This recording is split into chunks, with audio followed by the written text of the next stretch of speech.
Betsaida, kisima cha ajabu, sehemu hiyo umati wa wagonjwa walisubiri maji yageuke.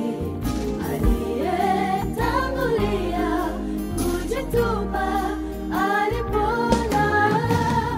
Yesu kafika pale, kaona mmoja wao mwenye kupooza tangu miaka 38.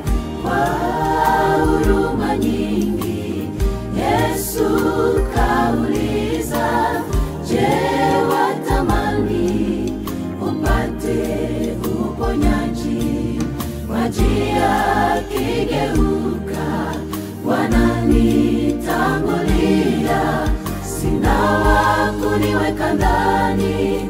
Yesu kwa huruma, simama, chukua kitanda na uende zako.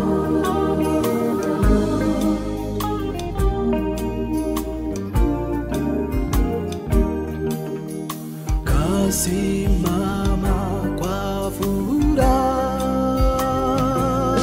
ajabu, kaanza kueleza yaliyompata pa Betsaida. Akazama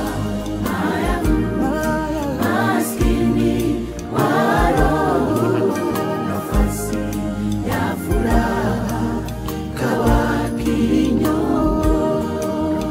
si halali kwako kubeba siku ya Sabato. Uponyaji kwangu, Uponyaji kwangu, kaniagiza nitende hivi. Shabaha ya Yesu, Sabato takatifu, iwe baraka, iwe baraka. iwe baraka.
Katuagiza